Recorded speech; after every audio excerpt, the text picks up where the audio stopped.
Alright, hi guys. Today we are talking about Deadpool, the second in my anti-hero series here. Um, the Merc with a Mouth was created by Fabian Nicea and Rob Layfield, and his first appearance was in The New Mutants number 98 in February of 1991. He actually started as a supervillain in the New Mutants and still later in the X-Force, but later his character kind of evolved into the sarcastic but lovable anti-hero that we all know. He has big guest appearances in Avengers, Daredevil, and Heroes for Hire. He was granted his own series in 1997, initially written by Joe Kelly and brought to life by the artist Ed McGuinness. It was kind of funny because it was supposed to be a limited series, and if you go back and read an interview with Joe Kelly, he said regarding the fourth wall breaks that they could kind of do whatever they wanted with this character because they didn't expect the series to last very long. So they expected it to get canceled, so no one was really paying attention to what they were doing. So that's how they kind of came up with the fourth wall breaks that Deadpool is so known for. And Ryan Reynolds executes so beautifully. My favorite part of Deadpool as a character and his execution on screen is they were really not only comic book accurate, but Ryan Reynolds' personality just kind of oozes Deadpool, and he's so perfect for it.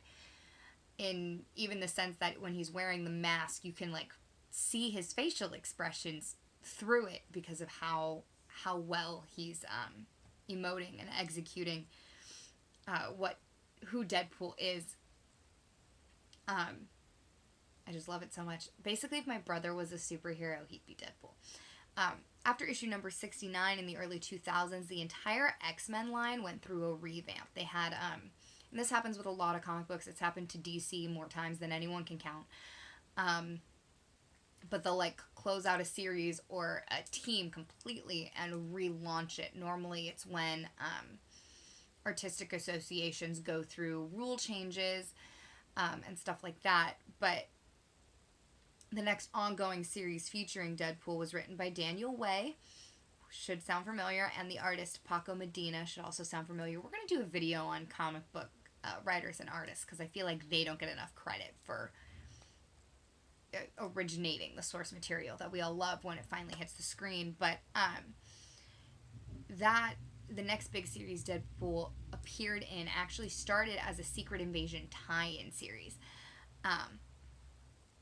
My favorite Deadpool storylines that I'm hoping we get to see on screen soon, Deadpool and Spider-Man has been hinted at. One of the biggest negotiation deals that Sony and Disney went through was Disney could still use him in the MCU as long as they could use Spidey in both Venom and Deadpool. Once that happens, I'd really love to see a Deadpool and Venom Carnage crossover. Brings me to my first favorite Deadpool series is he actually bonds with 5 different symbiotes, and I think that would be really interesting to see, not only to test Ryan Reynolds' range, of course, but I think having 2 very sarcastic villain-based anti-heroes such as Deadpool and Venom in one movie would be hysterical and absolutely amazing. And then in the current context of MCU and Sony and whatever, Deadpool and Spider-Man, they are some of my favorite comics. They're hilarious, but I think because Spider-Man is kind of, he's used to Tony's like sarcasm, but Deadpool's is at a different level, and as Spidey gets older, that becomes more appropriate. I think doing it while he's still in his high school years might be problematic, but we were promised that it was going to follow a Harry Potter-like structure. So once he enters college, those years might be a good time to introduce him into the Deadpool universe. So Spidey and Deadpool, the symbiotes in Deadpool. Deadpool Kills the Marvel Universe is a great alternate universe comic book series, but I don't think it's anything we're ever going to see on screen. Perhaps in the Disney Plus's what if series, they might bring that in. That might be a good way to do that. You would have to keep Ryan Reynolds. Deadpool with anybody else at this point wouldn't sit well with anybody. And it just, you can't execute it at the level that he does. Because part of the reason those movies are so good is not just because he is Deadpool, but because he produces it and has a heavy hand in writing and making a lot of the creative decisions. He really has a grasp on the character and what they need to be doing with him. But going back to the comic books, in April of 2010, they released a series called the Deadpool Corps, which is so funny. This is where we get Lady Deadpool, Headpool, which is just Deadpool's head. It's a severed head. Kidpool, which is so wildly inappropriate, but it's right in Deadpool's vein there to be comically inappropriate. And Dogpool. Obviously, this wouldn't play as a movie or even in Disney's What If series, but if Sony did like a little animated version of Deadpool Corps, that'd be Sorry, I can talk. I think that would be really entertaining. Like an animated mini series would be hysterical, kind of like I'm thinking the animation style of Into the Spider-Verse. Would be great. And I think Ryan Reynolds would be all for it, as that's one of the more comical storylines that Deadpool gets. I think that because we know we're getting Deadpool 3, and I'm assuming there's going to be some kind of crossover with him and Spider-Man. I don't know if that's going to be soonish. I think Spider-Man is more likely to enter the Venom universe first. But I think that if they meld the Venom universe and the Deadpool universe, that would actually be multiple movies. I don't think they'd be able to execute it properly in one, as that was a longer comic book series, and though they are good at condensing comic books into specific films, because he bonds with so many different symbiotes, and actually that would also be a good opportunity to bring Spider-Man in so you get all three.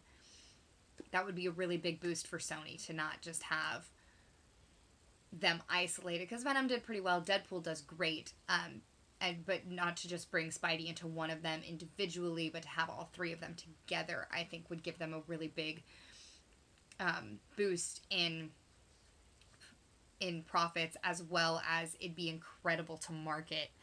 I would kill to see the marketing for a movie that contained all three of them. Anyway,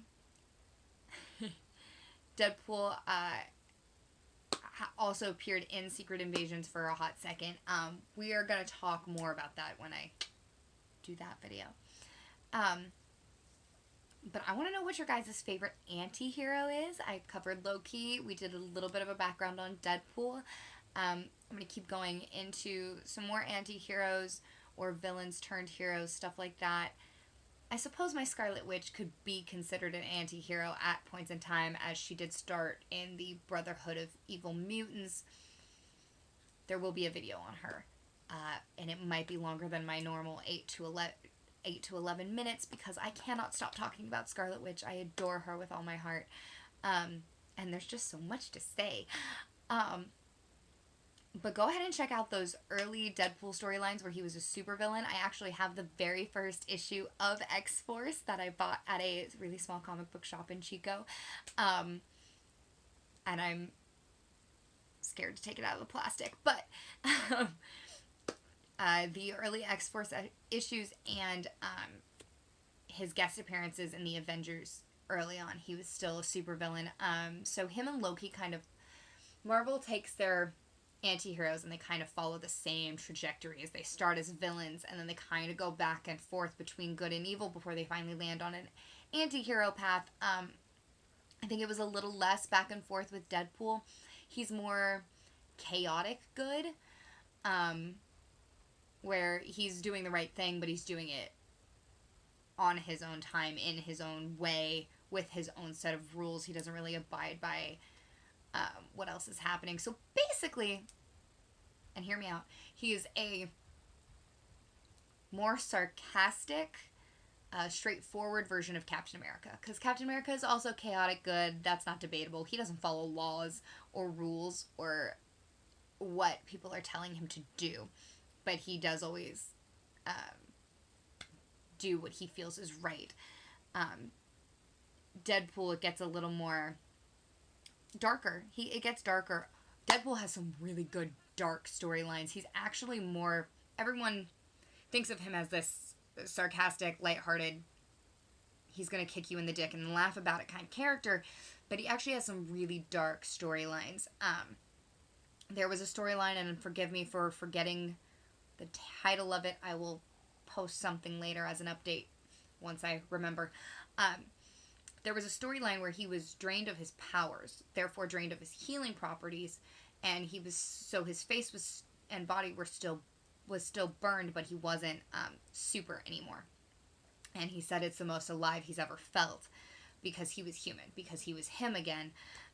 He has some really great dark storylines and incredible character development after they moved him out of this supervillain box and moved him towards more of an anti-hero. And we are starting to see that in the films, which is great, with him and Vanessa, who's not dead because he turned back time. So I can't wait for Deadpool 3. That's going to be great. We're hopefully going to get his girl back. And I love the way they brought in Cable, because in the first,